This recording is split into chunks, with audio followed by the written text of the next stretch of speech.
Confessions of a Khajiit fur trader. My execution is tomorrow.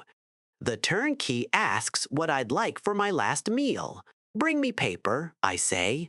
A quill and a candle. Perhaps the Jarl would like a confession. I would rather pass the time. When my father's harem burned down and our family fortune was lost to the ashes, my brother and I set to begging in the gutters of Elsewhere. I will never forget the first time we stole a traveler's purse. It was almost by accident. Just a slip of the claw, and the pouch fell into our hands. We ate like kings that night. We slept in a warm bed for the first time in months. Soon after, my brother and I took up the knife. The gang we joined treated us as the dirty orphans we were. We robbed, we scammed, we cut and ran, and years of debauchery and hard living took their toll. I lost half my left ear in a knife fight with a blind, drunk Argonian. I wanted to give up, but my brother, he dreamed bigger, better. My brother wanted to make it to Cyrodiil and become legit merchants. We had a plan. One final heist of a northbound caravan said to be filled with jewels. Something went wrong. My brother could not stop the horses on time, and I stood helplessly by and watched the wagon plummet over a cliff. But as I picked through the wreckage, my devastation turned to excitement.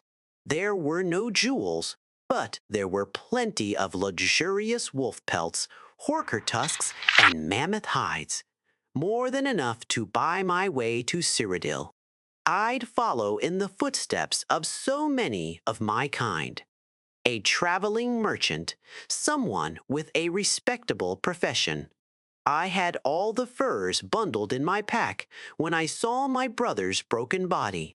His ears were still warm, and I shut his eyes for the last time. This was his dream, and he would want me to go. But what I wanted, well, the caravan guards were coming. I had to go, but I couldn't just leave his body to rot. My brother gave me my first skin. It was to be a memento. But in the darkness of the fence's cabin, the coin hit my hand heavy. Then she looked at my brother's pelt and offered 3 times the amount of any other fur. Disgust caught in my throat, but did not live very long. I realized the cost of such a forbidden luxury. The value, the demand, the respect. This is what I wanted. It became easier. A dark alley, a gag in one hand and a quick slice across the throat. Gently hold the body as it bleeds. I became faster, my cuts precise and fluid.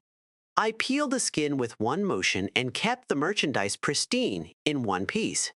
I became rich, far richer than anyone in my family had ever been.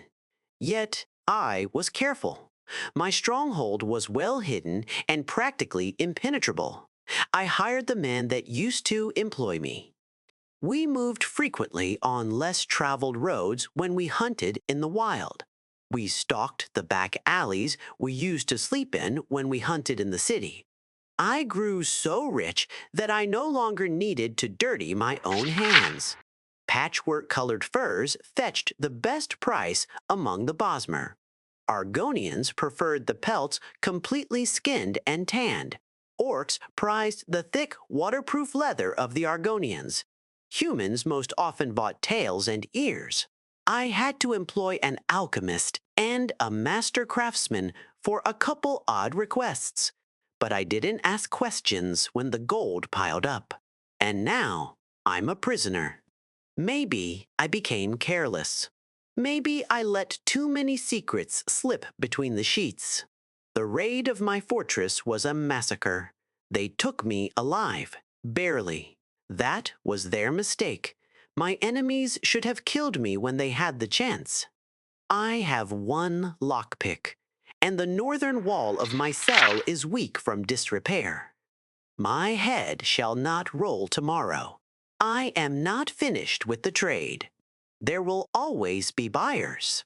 Someday, I will sell my own skin for a king's ransom, as my name is legend, and yours shall rot in the gutters with your bones. The fur trader.